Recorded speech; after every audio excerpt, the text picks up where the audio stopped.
കർണാടക അങ്കോലയിൽ മണ്ണിടിച്ചിൽ കാണാതായ കോഴിക്കോട് സ്വദേശി അർജുൻ്റെ തെരച്ചിലിനായി കൂടുതൽ സാങ്കേതിക വിദ്യയുള്ള റഡാർ എത്തിച്ചു. സൈന്യത്തിൻ്റെ റഡാറാണ് എത്തിച്ചത്. 8 മീറ്റർ ആഴത്തിൽ വരെ കരയിൽ പരിശോധിക്കാൻ ആകുന്ന തരത്തിലുള്ള മെഷീനറി ഉപയോഗിച്ചുകൊണ്ടാണ് പരിശോധനകൾ നടക്കുന്നത്. സന്തോഷ് എം ഞങ്ങളുടെ പ്രതിനിധി ചേരുന്നു. സന്തോഷ്, ഇന്ന് ഏതൊക്കെ ദിശയിൽ എങ്ങനെയൊക്കെയാണ് രക്ഷാപ്രവർത്തനത്തിൻ്റെ രീതി? ഇപ്പോൾ തിരച്ചിൽ ഇന്ന് രാവിലെ 8 മണിക്ക് ആരംഭിച്ച തിരച്ചിൽ ഇപ്പോൾ 3 മണിക്കൂർ പിന്നിടുകയാണ്. ഇതുവരെയും ഒരു തരത്തിലുള്ള സൂചനയും ഈ സൈന്യത്തിന്റെ തിരച്ചിൽ സംഘത്തിന് ലഭിച്ചിട്ടില്ല. ഒരു ശുഭസൂചകമായ കാര്യം, ഇപ്പോൾ ഒരു അത്യാധുനിക രീതിയിലുള്ള ഒരു റഡാർ എത്തിച്ചിട്ടുണ്ട് എന്നുള്ളതാണ്. സൈന്യത്തിന്റെ റഡാറാണ് ബാംഗ്ലൂരുവിൽ നിന്നും എത്തിച്ചിട്ടുള്ളത്. 8 മീറ്റർ ആഴത്തിൽ വരെ പരിശോധന നടത്താൻ കഴിയുന്ന റഡാറാണ് എന്നുള്ളതാണിത് സൈന്യം പറയുന്നത്. ഈ ഒരു റഡാർ ഉപയോഗിച്ചുകൊണ്ട് ഇപ്പോൾ ഈ മണ്ണ് നീക്കാൻ ബാക്കിയുള്ള ഭാഗത്ത് പരിശോധന നടത്തുകയാണ്. ആ പരിശോധന അല്പസമയത്തിനകം തന്നെ ആരംഭിക്കും. ഇപ്പോഴാണ് ഈ റഡാർ ഇവിടേക്ക് എത്തിച്ചിട്ടുള്ളത്. കാരണം ഈ ഇന്നലെ സൈന്യം എത്തിയെങ്കിൽ കൂടിയും ആധുനിക സംവിധാനങ്ങളുടെ ഒരു അപര്യാപ്തത കാരണം, സജ്ജീകരണങ്ങളുടെ അപര്യാപ്തത കാരണം ഇന്നലെ തിരച്ചിൽ കാര്യക്ഷമമായി നടത്താൻ സാധിച്ചിരുന്നില്ല. ഇന്ന് 2 അനുകൂല ഘടകങ്ങളുണ്ട്. ഒന്ന്, ഇതുവരെയും കാലാവസ്ഥ അനുകൂലമായി നിൽക്കുന്നു എന്നുള്ളതാണ്. ഒരു ശക്തമായ മഴ പെയ്യുന്ന സാഹചര്യമില്ല. ഇന്നലെ അതിശക്തമായ മഴയായിരുന്നു. തിരച്ചിലിന് ഏറ്റവും വലിയ തടസ്സം സൃഷ്ടിച്ചത് അതിശക്തമായിട്ടുള്ള മഴയായിരുന്നു. ഇന്നിപ്പോൾ തെളിഞ്ഞ കാലാവസ്ഥയാണ് കാണുന്നത്. എന്നാൽ പൂർണ്ണമായും മഴ വിട്ടുമാറി എന്ന് പറയാൻ കഴിയുന്നില്ല. ഈ ഒരു മഴയും മാറി നിൽക്കുന്ന ഈ ഒരു സമയത്ത് തിരച്ചിൽ കുറച്ചുകൂടി കാര്യക്ഷമമായി നടത്താൻ കഴിയും. റഡാറിൻ്റെ സഹായം ഉൾപ്പെടെ എത്തിയത് അല്പം കൂടി ഈ തിരച്ചിലിന് ഒരു പ്രതീക്ഷ നൽകുന്ന കാര്യമാണ്. അജിംഷാദ്, 2 സ്ഥലത്താണ് ഇപ്പോൾ ഒരേ സമയത്ത് തിരച്ചിൽ നടക്കുന്നത്. ഒന്ന്, ഈ കുന്ന് ഇടിഞ്ഞു വീണ ഈ ഒരു സ്ഥലത്ത് മണ്ണ് മാറ്റിയുള്ള തിരച്ചിൽ ഇപ്പോൾ പുരോഗമിക്കുകയാണ്. അതേസമയം തന്നെ സമാന്തരമായിക്കൊണ്ട് ഞാനിപ്പോൾ നിൽക്കുന്നത് ഈ ഗംഗാ വാലി നദിയുടെ കരയിലാണ്. ഈ നദിയിൽ നേവി, നാവികസേന പരിശോധന നടത്തുന്നുണ്ട്. സ്കൂബ ഡൈവിംഗ് ടീം ഉൾപ്പെടെ ഇവിടെ ഇപ്പോഴും പരിശോധന നടത്തിക്കൊണ്ടിരിക്കുകയാണ്. അതോടൊപ്പം തന്നെ ഈ നദിയിൽ മണ്ണിടിഞ്ഞു വീണ് വലിയ ഒരു മൺതിട്ട രൂപപ്പെട്ടിട്ടുണ്ട്. അതായത് ഏതാണ്ട് ഇവിടെയുള്ള ഒരു ഏകദേശ കണക്കുകൾ പ്രകാരം 25 അടിയാണ് ഈ ഒരു ഈ ആഴം ഈ ഗംഗാവാലി നദിക്ക് ഈ പ്രദേശത്തുള്ളത് എന്നാണ് പറയുന്നത്.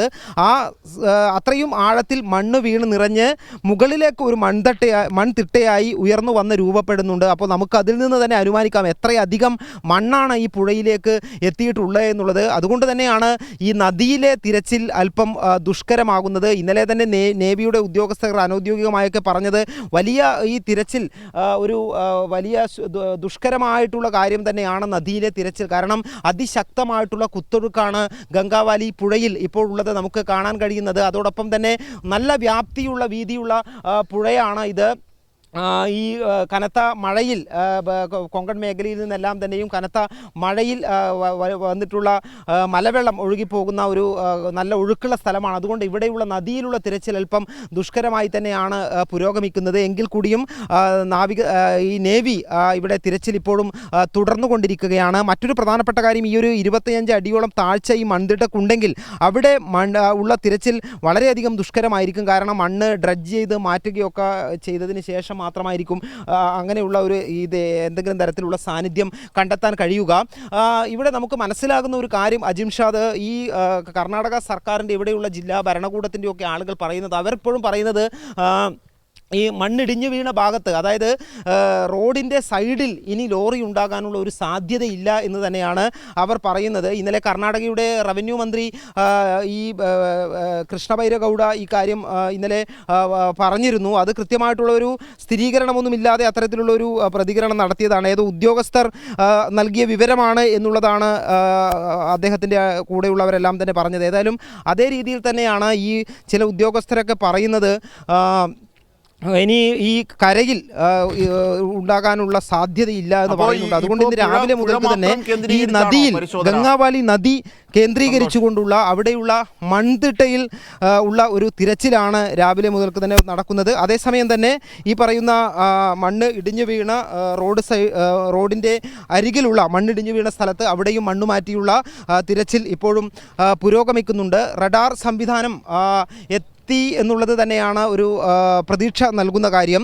കഴിഞ്ഞ ദിവസങ്ങളിൽ ഇത്തരത്തിലുള്ള ആധുനിക സംവിധാനങ്ങൾ ഉണ്ടായിട്ടില്ല. തുടക്കത്തിൽ ഉപയോഗിച്ച റഡാറുകൾ എന്ന് പറയുന്നത് അത്ര ആധുനികമായിരുന്നില്ല. അതുകൊണ്ട് തന്നെ ഇപ്പോൾ സൈന്യത്തിൻ്റെ കയ്യിലുള്ള കൂടുതൽ കാര്യശേഷിയുള്ള ഒരു റഡാറാണ് എത്തിയിട്ടുള്ളത് എന്നുള്ളതാണ് മനസ്സിലാക്കാൻ കഴിയുന്നത്. അതുകൊണ്ട് തന്നെ അതിൻ്റെ ഒരു പ്രതീക്ഷ ഈ തിരച്ചിൽ സംഘത്തിന് ഉണ്ട്. സൈന്യത്തിൻ്റെ നേതൃത്വത്തിലാണ് ഇപ്പോൾ തിരച്ചിൽ പുരോഗമിക്കുന്നത്. അതോടൊപ്പം തന്നെ മലയാളിയായ രഞ്ജിത്ത് ഇസ്രായേലിൻ്റെ നേതൃത്വത്തിലുള്ള ടീം ആ തിരച്ചിൽ സംഘത്തോടൊപ്പം ഉണ്ട്. ഏതായാലും തിരച്ചിൽ ഇപ്പോൾ പിന്നിട്ട് ഇന്ന് രാവിലെ 8 മണിയോടുകൂടി തിരച്ചിൽ ആരംഭിച്ചിപ്പോൾ ഏതാണ്ട് 3 മണിക്കൂർ പിന്നിടുകയാണ്. ഇതുവരെ ഇതുമായി ബന്ധപ്പെട്ട സൂചനകൾ ഒന്നും തന്നെ ലഭിച്ചിട്ടില്ല. അജിംഷാ, തീർച്ചയായും ഇപ്പോൾ ഈ കരയിലും പുഴയിലും സമാന്തരമായി തന്നെ തിരച്ചിൽ നടത്തുന്നുണ്ട് ഈ ആധുനിക മെഷീൻ്റെ സൗകര്യത്തോടു കൂടി, അല്ലേ?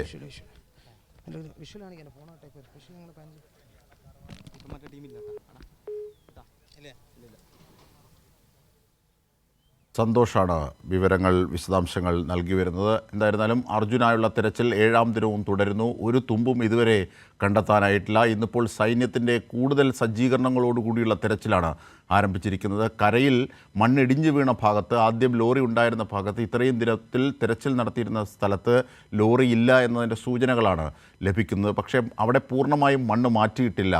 പക്ഷേ ഇനി മാറ്റാൻ ചില ബുദ്ധിമുട്ടുകളുണ്ട്. ഈ ഒരു സാഹചര്യത്തിൽ കൂടിയാണ് സൈന്യത്തിൻ്റെ അത്യന്താധുനിക മെഷീനുകൾ കൂടി അവിടേക്ക് എത്തുന്നത്.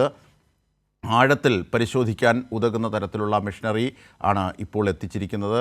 റഡാറുകളാണ് ഇപ്പോൾ എത്തിച്ചിരിക്കുന്നത്. ഗ്രൗണ്ട് പെനട്രേറ്റിംഗ് റഡാറുകളുടെ കൂടുതൽ ഫ്രീക്വൻസിയുള്ള റഡാറുകളാണ് ഇപ്പോൾ സൈന്യം എത്തിച്ചിരിക്കുന്നത്. ഒരുപക്ഷെ കരയിലും വെള്ളത്തിലും ഒരുപോലെ പരിശോധന നടത്തുകയായി ആകും ഇന്നത്തെ പരിശോധനയുടെ ലക്ഷ്യം. സന്തോഷ്, യഥാർത്ഥത്തിൽ 7ാം ദിനം കഴിഞ്ഞു. ഒരു തുമ്പും ഈ വലിയ ലോറിയെ സംബന്ധിച്ചും അർജുനെ കുറിച്ചും ലഭിച്ചിട്ടില്ല എന്നുള്ളതാണ് വസ്തുത.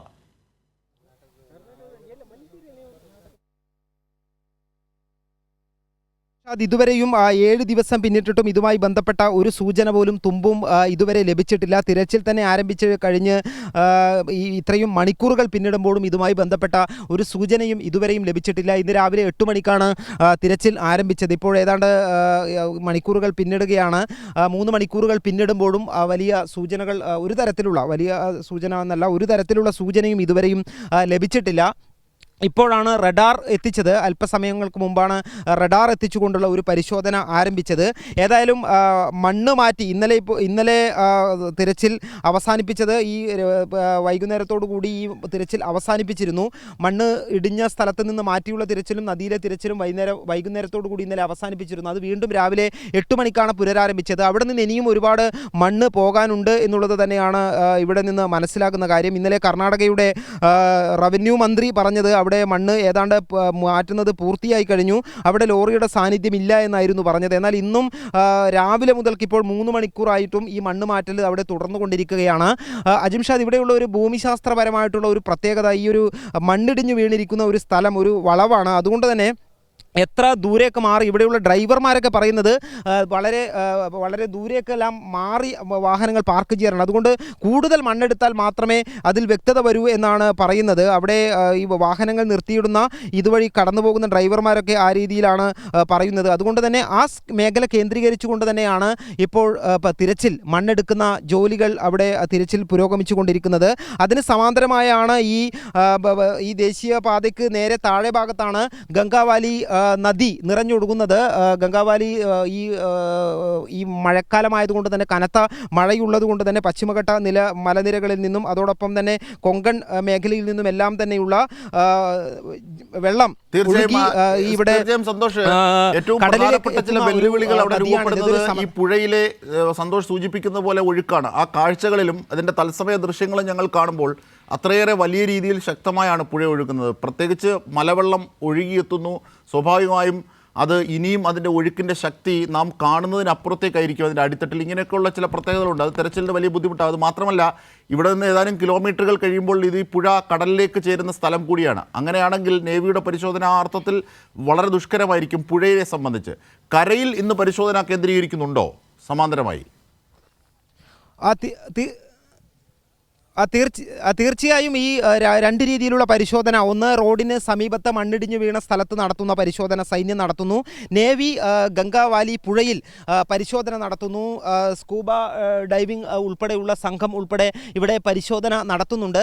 അജിംഷാദ്, നമുക്ക് ഈ പുഴയിൽ കാണാൻ കഴിയുന്നുണ്ട് വളരെ അതീവ ദുഷ്കരമായിട്ടുള്ള ഒരു തിരച്ചിൽ തന്നെയാണ് ഇപ്പോൾ ഈ പുഴ കേന്ദ്രീകരിച്ച് നടക്കേണ്ടത്. കാരണം നല്ല ആഴത്തിലുള്ള 25 അടി താഴ്ചയുണ്ട് എന്നാണ് ഇവിടെ പറയുന്നത്. മാത്രമല്ല അതിശക്തമായ കുത്തൊഴുക്കാണ് ഇത്. ഈ ഒരു മലനിരകൾ പിന്നിട്ട് പശ്ചിമഘട്ടത്തിൽ നിന്ന് ഉത്ഭവിക്കുന്ന ഈ ഒരു നദി, ഇത് മലനിരകളെല്ലാം തന്നെ പിന്നിട്ട് ഒരു സമതല പ്രദേശമാണ് ഈ പറയുന്ന നമ്മളിപ്പോൾ നിൽക്കുന്ന ഈ സ്ഥലം. ഈ സ്ഥലത്തെ കൂടിയാണ് ഇപ്പോൾ ഈ പുഴ ഒഴുകിക്കൊണ്ടിരിക്കുന്നത്. ഇവിടെയുള്ള രണ്ട് പ്രതികൂല ഘടകങ്ങൾ, ഒന്ന് അതിശക്തമായിട്ടുള്ള ഒഴുക്കുണ്ട് എന്നുള്ളതാണ്. രണ്ടാമതായി ഈ മണ്ണ്, ഈ ടൺ കണക്കിന് മണ്ണ് ഒഴുകി ഈ മണ്ണിടിഞ്ഞ് ഈ പുഴയിലേക്കാണ് വന്ന് വീണിട്ടുള്ളത്. ഇതിൻ്റെ എല്ലാ ആഴവും കടന്ന് അതൊരു മൺതിട്ടയായി ഇവിടെ രൂപപ്പെട്ടിട്ടുണ്ട്. അത്രയും അധികം മണ്ണിവിടെയുണ്ട്. അതിൻ്റെ താഴെ ഭാഗത്തേക്കും എല്ലാം തന്നെ മണ്ണ് ധാരാളമായി അടിഞ്ഞുകൂടിയിട്ടുണ്ട്. ഈ നമുക്കിപ്പോൾ ദൃശ്യങ്ങളിൽ കാണാൻ കഴിയുന്നത് മണ്ണടിഞ്ഞ് കൂടിയ ഭാഗമാണ്. അവിടെ നിന്നും ഈ മണ്ണിടിഞ്ഞ് അതിൻ്റെ ശക്തി കൊണ്ട് നദിയുടെ നേരെ മറുകരയിലുള്ള ഭാഗത്ത് അവിടെയും മണ്ണിടിഞ്ഞതായി കാണാൻ കഴിയും. അവിടെ ഒരു വീടുണ്ടായിരുന്നു. അവിടെ ആ വീട്ടിലുള്ള 3 പേരാണ് നഷ്ടപ്പെട്ടത്. അത്തരത്തിൽ അത്രയും ശക്തമായിരുന്നു ഈ മണ്ണ് ഇടിഞ്ഞ് നദിയിലേക്ക് വീണത്. അതുകൊണ്ട് തന്നെ ഇവിടെ ഈ മണ്ണ് ഒരുപാടുണ്ട്. അതുകൊണ്ട് സ്കൂബ ഡൈവിംഗ് ചെയ്യുന്നവർക്ക് പോലും പ്രയാസം തിരച്ചിലിൽ ഉണ്ട് എന്നാണ് അവർ സൂചിപ്പിക്കുന്ന കാര്യം. അതുകൊണ്ട് തന്നെയാണ് നേവി പോലും അതീവ ദുഷ്കരമാണ് ഈ തിരച്ചിൽ എന്നുള്ളത്, നദിയിലെ തിരച്ചിൽ എന്ന് പറയുന്നത്. ഏതായാലും പൂർണ്ണമായും പ്രതീക്ഷ കൈവിട്ടിട്ടില്ല. അതായത് മണ്ണിനിയും റോഡ് സൈഡിൽ നിന്നും നീക്കാനുള്ളത് കൊണ്ട് തന്നെ, ഇടിഞ്ഞു വീണ മണ്ണ് നീക്കാനുള്ളത് കൊണ്ട് തന്നെ അവിടെ പൂർണ്ണമായും ആ പ്രതീക്ഷ നഷ്ടപ്പെട്ടിട്ടില്ല. മുഴുവൻ മണ്ണും ഇതുവരെയും മാറ്റിയിട്ടില്ല. കുറച്ചുകൂടി കടന്ന് ആഴത്തിലേക്ക് മണ്ണ് മാറ്റുന്ന നടപടികളിലേക്കാണ് പോകുന്നത്. അതിനപ്പുറത്തേക്ക് ഇനിയും കൂടുതൽ സ്ഥലങ്ങളിലേക്ക് ആ തിരച്ചിൽ, മണ്ണെടുക്കുന്ന പ്രവൃത്തി വ്യാപിപ്പിച്ചാൽ കൂടുതൽ മണ്ണ് ഇടിയാനുള്ള സാധ്യതയുണ്ട് എന്നുള്ളതാണ് തിരച്ചിൽ സംഘം ചൂണ്ടിക്കാട്ടുന്നത്. അതൊരു വസ്തുതയുമാണ് നമുക്ക് കാണാൻ കഴിയുന്നത്. ആ മണ്ണിടിഞ്ഞ ഭാഗത്ത് മുകൾ ഭാഗത്ത് വീണ്ടും എത്രയോ ഉയരത്തിൽ കുന്ന് അതേപടി തന്നെ നിലനിൽക്കുന്നുണ്ട്. വീണ്ടും മണ്ണിടിച്ചിലുണ്ടാകാനുള്ള സാധ്യത തള്ളിക്കളയാൻ കഴിയില്ല. അവിടെ നിന്നും നീരുറവയുണ്ട്. ശക്തമായ പല സ്ഥലങ്ങളിൽ നിന്നും നീരുറവ താഴേക്ക് വരുന്നുണ്ട്. അതുകൊണ്ട് ഒരു മണ്ണിടിച്ചിലിനുള്ള സാധ്യത തള്ളിക്കളയാൻ കഴിയില്ല. അതുകൊണ്ടാണ് സാങ്കേതിക വിദ്യകൾ, റഡാർ ഉൾപ്പെടെയുള്ള സംവിധാനങ്ങൾ ഉപയോഗിച്ചുകൊണ്ട് കൃത്യമായി ലൊക്കേറ്റ് ചെയ്യാൻ കഴിയുമോ എന്ന് നോക്കുന്നത്. ആ സ്ഥലം കേന്ദ്രീകരിച്ചുള്ള മാത്രം മണ്ണ് മാറ്റുന്ന പ്രവൃത്തിയിലേക്ക് കടക്കാൻ വേണ്ടി സൈന്യം ശ്രമിക്കുന്നത്. ഏതായാലും നമുക്കതിൻ്റെ വിവരം അല്പസമയത്തിനകം തന്നെ റഡാർ ഉപയോഗിച്ചുള്ള തിരച്ചിൽ ആരംഭിച്ചിട്ടുണ്ട്. അതിൻ്റെ എന്തെങ്കിലും തരത്തിലുള്ള ശുഭസൂചന ലഭിക്കും എന്നുള്ള പ്രതീക്ഷയിൽ തന്നെയാണ് എല്ലാവരും ഉള്ളത്. ഇപ്പോൾ പൂർണ്ണമായും ഈ കർണാടക സർക്കാരിന്റെ നേതൃത്വത്തിലുള്ള തിരച്ചിൽ ഏതാണ്ട് പൂർണ്ണമായും നിന്നിരിക്കുന്നു. സൈന്യവും കേരളത്തിൽ നിന്നുള്ള ടീമുമാണ്, റെസ്ക്യൂ ടീമുമാണ് ഇപ്പോൾ ഈ തെരച്ചിലിന് നേതൃത്വം നൽകിക്കൊണ്ടിരിക്കുന്നത്, അല്ലേ?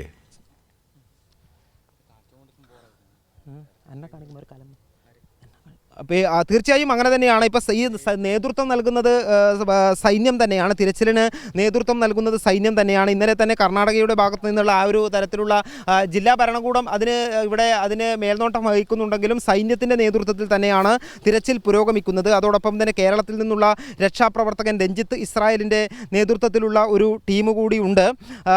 അതോടൊപ്പം തന്നെയാണ് ഈ ഗംഗാവാലി നദിയിൽ നേവി പരിശോധന തുടർന്നുകൊണ്ടിരിക്കുകയും ചെയ്യുന്നത്.